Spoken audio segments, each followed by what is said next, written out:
Have you ever thought about fitting a Tesla style screen to your Mk3 Ford Focus? Well, neither have I. That was until I found them for sale on AliExpress. So today I'm going to be sharing with you an unboxing of my Tesla style screen, and I'm going to be showing you how to fit it. So let's get started. Okay, so let's start off with the unboxing. So in the usual shipment, you get 2 boxes, but I also have an additional adapter here that I'll talk about in a moment. So if we go ahead and open the big box, in here you'll find fascias and wiring adapters.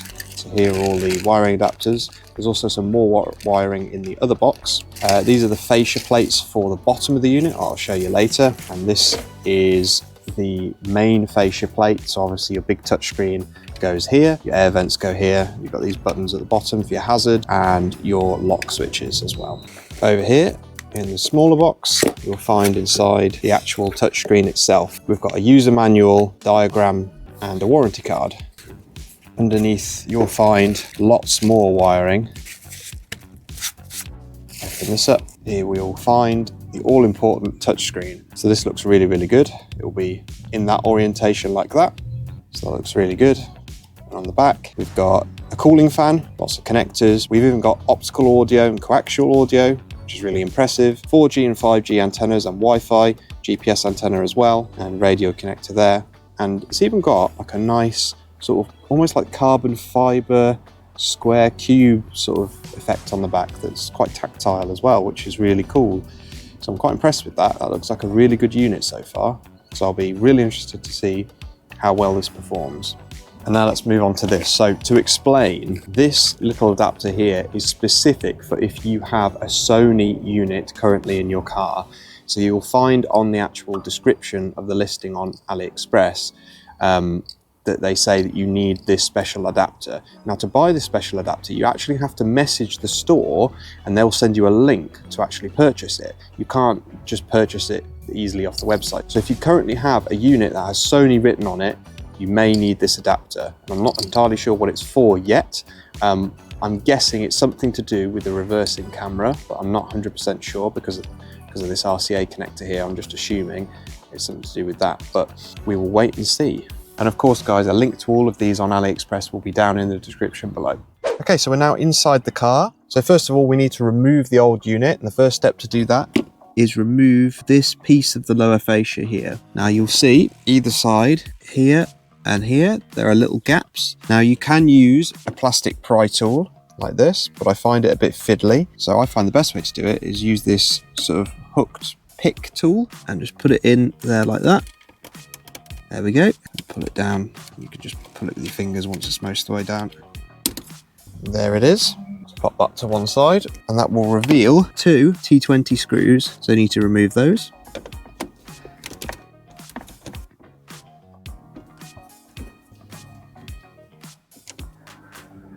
Okay, so next it's just time to pull the old unit out, and all you do for that, put your fingers underneath here and pull it sort of towards the back of the car and up. Like this. There we are. And on the back, all you have is one connector. Push the clip in and pull it out. And that's this front panel removed. So next we just need to remove this CD unit and computer system and the screen. So grab your T20 again and undo these 2 screws at the top here, one there and one there. And then this CD drive unit should just pull out. Just give it a swift pull towards you. Oh, there we go. And on the back here, you've got a number of connectors. Again, they're all just little push clips. You just push the clip down and they'll come right out. So you've got 2 antenna cables here and you've got 2 little yellow dots. You just push down on them and wiggle the cable free. There we go. And that is the old CD unit removed. And to remove the screen, we've got 4 T20 screws again. Now it's important to mention at this point that your unit might be different to mine, depending on how it was spec'd when it was new and what year your car is. You may have a different type of screen or a different unit entirely. But yeah, these are the steps that I need to do, but obviously to remove your old unit, it might be slightly different. So that's those 4 screws removed, and you'll see the screen is now free. Okay, so now we've got the screen lowered down. You can see there's a number of connectors again. Again, these are just the same type of connectors as before. So you just push in the little yellow dot and pull it out. What you do with these type of connectors is you push down the little locking piece there, pull over the lever like that, and it just pops out. Okay, and that is the original screen removed.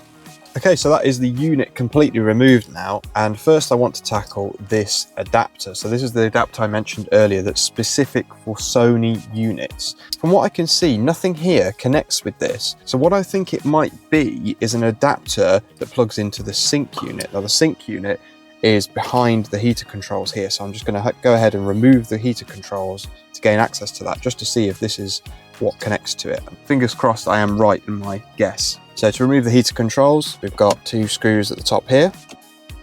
Next, I'm going to get my plastic trim removal tool, pop out the surround from around the gear stick. That's that removed.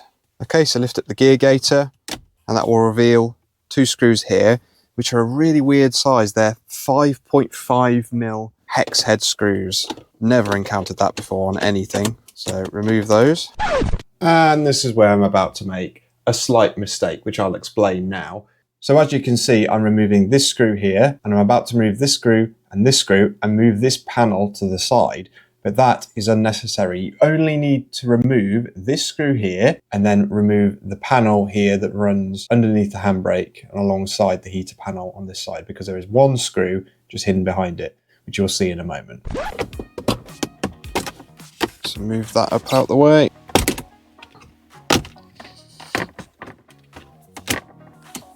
There we go. Once again, we've got another T20 there.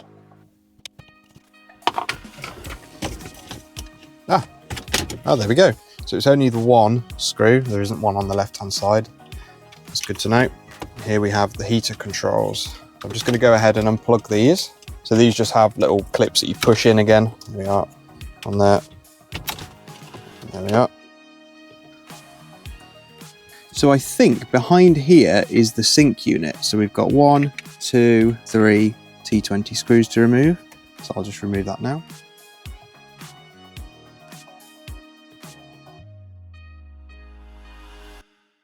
Okay, so I've now removed the sync unit, and there was only 2 connectors. This big chunky one here, which has like a lever arm, and this micro USB looking connector. So the adapter cable looks as though it goes into this cable here, like that. And I'm not 100% sure on this one yet. I think it goes into the rest of the wiring harness that you get with the new unit. So I'll go and grab the new unit in a second and we'll see what we can figure out. Okay, now that I've connected the special adapter to the sync unit connector, I'm just going to go ahead and connect the rest of the wiring loom to all of the other connectors.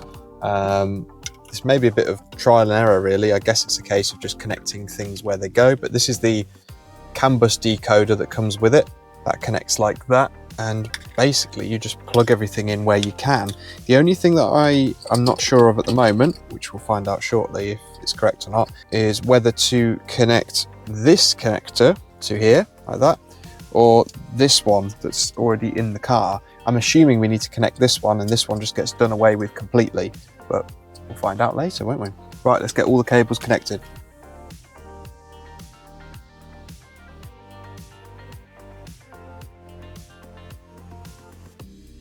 So there we go, that's all of the wiring connected, I think. Many of these don't seem to be used, mostly probably because these are like proprietary DAB connectors or LVDS connectors and things like that that the new unit just doesn't require.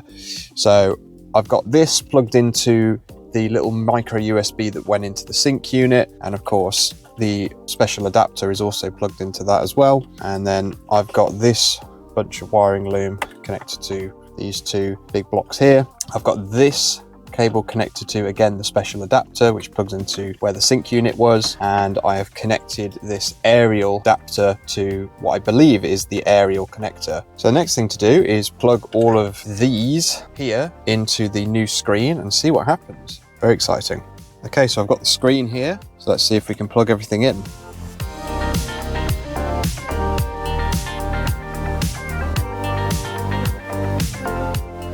Okay, so that's most of the cabling connected. As you can see, there's a couple of connectors that aren't being used at the moment. Now, this connector apparently just isn't used at all, according to the instructions. And this one over here is for the double USB sockets right here, which I probably just won't use, so I won't plug it in because it does utilize the original USB socket that's in there. I'll just use that if I ever need to connect USB.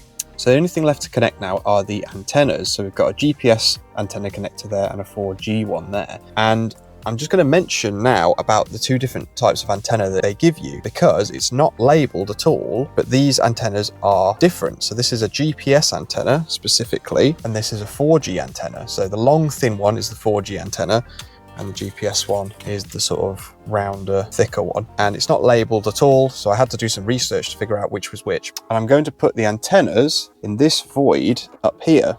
Okay, that's everything we need to connect to test the unit. The antennas, I've just stuck the GPS one over here above the dials. There's quite a good void there to actually be able to put the antennas and stuff, so that's quite good. And the 4G antenna I've just stuck to the top there. And you'll notice what I've done is I've actually labeled them, so when I inevitably take this apart again and forget which antenna's which, I will know. Now, put the ignition on.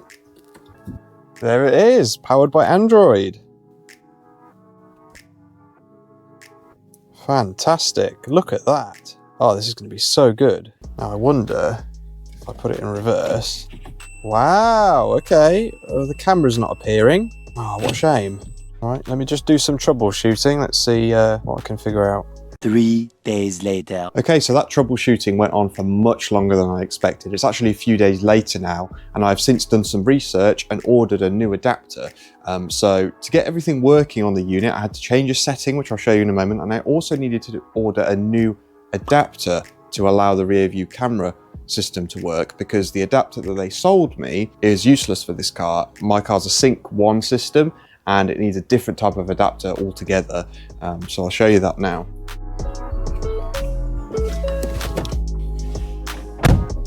Apologies for the mess in the car, by the way.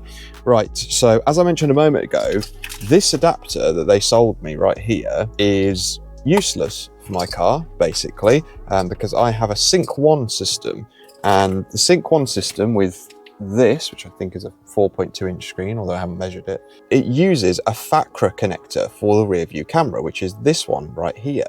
So it doesn't actually use a pin on the actual sort of canvas wiring for it. It uses a separate connector that probably runs all the way back to the rear camera, and it's this one here. So essentially what you need to get it to work is one of these adapters, which goes from FACRA, so it's a FACRA male, to RCA. I'll leave a link down in the description for one of these in case you guys need it, because it was quite difficult to find, really. So to get everything to work properly with the car, like these AC controls here and the steering wheel controls and the reversing sensors and everything like that, you have to change a setting to tell the system what kind of car it's installed in, because it's not set by default.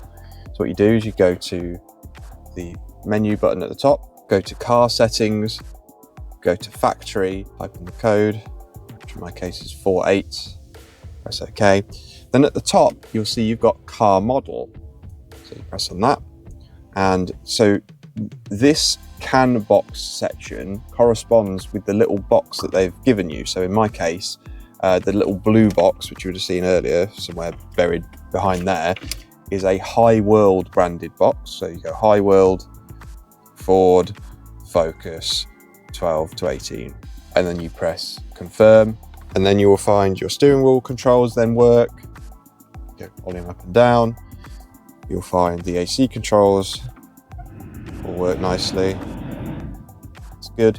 And most importantly, for me anyway, is if you put it in reverse, we now have working sensors and a working rear view camera thanks to that adapter.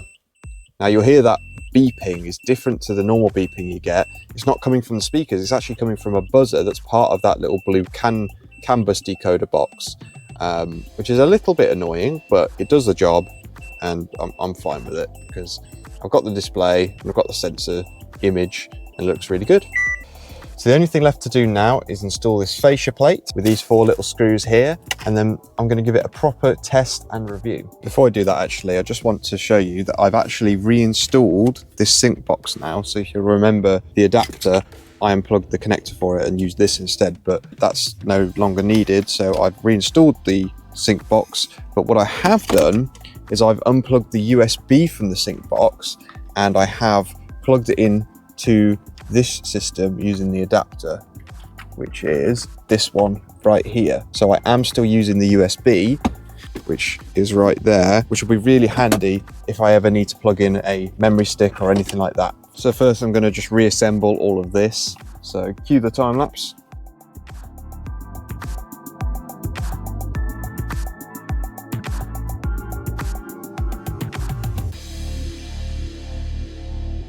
Okay, so that's all of these things put back now. A little word of advice, don't actually remove this particular piece here. There's only one 5.5mm screw that needs to be removed to get this piece off.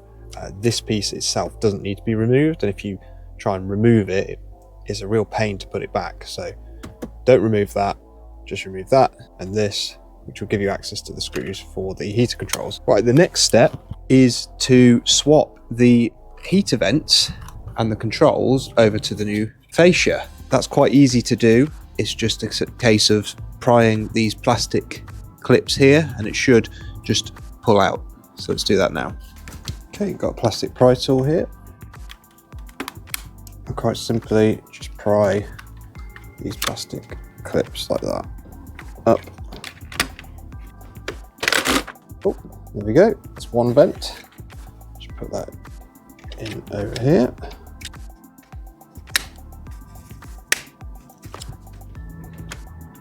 Same on the other side.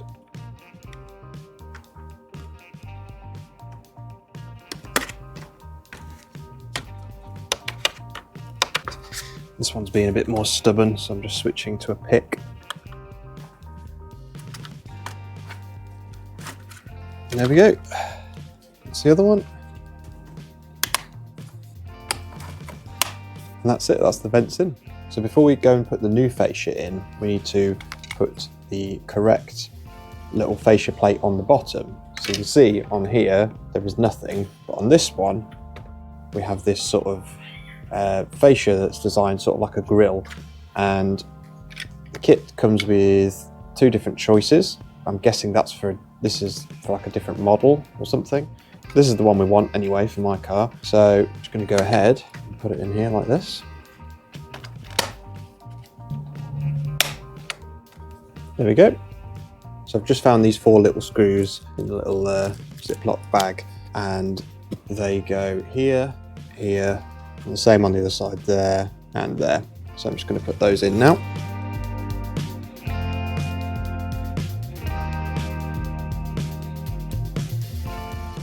Okay, so that is now ready to install in the car. Okay, so it's time to join the fascia up with the screen.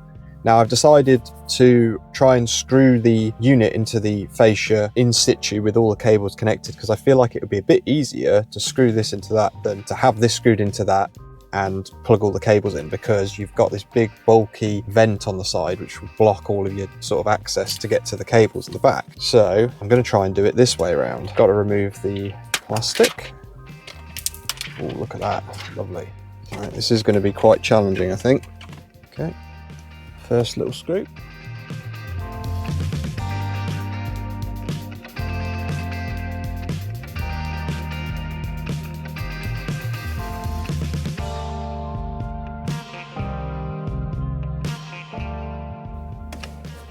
Now it's very important not to over tighten these, because these screws are literally just screwed into plastic.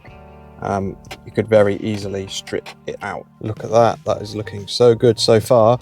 There's one thing I just wanted to show you before I put the unit in for good, is I have actually routed the 2 USB cables that I said I wasn't going to use and the SIM holder into the glove box here, as you can see. And the reason I've done that is just in case I want to use them, really, so I don't have to remove the unit to add the cables. I've just got them here if I want to use them. And it was actually really, really simple to do. There is up there, I don't know if you can see it, just a little void. And essentially, you just stick your hand in there, and in the glove box there's a hole at the top. You just stick your hand up there and you can almost meet your fingers together and yeah, just pass yourself the cable through and just feed it through. It's actually really, really simple to do. Right, before you install this, you must not forget these 2 connectors that connect to the front fascia. So you've got the original connector that was connected to the front panel, and you've also got this 6-pin connector that came with the harness, and it's labelled 6-pin port. Connect that up. Now before I push it in for good, I'm just going to quickly test it, make sure it's all working. Okay, so I'm happy that that's all working, so now it's just a case of pushing it into place.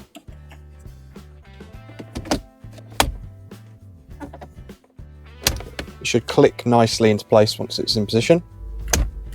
Then put the 2 screws underneath. That's one. So that's the 2 T20 screws in at the bottom, and then you've just got this little plate to put back. And that is the install complete. And there is the screen fully installed. How good does that look? So I'm going to go through all the functions now and give you my opinions and my sort of review of the unit. So first of all, the physical appearance, very, very good. You'd be forgiven for believing that it was an OEM unit because this actual fascia looks really, really original, and it's really good quality.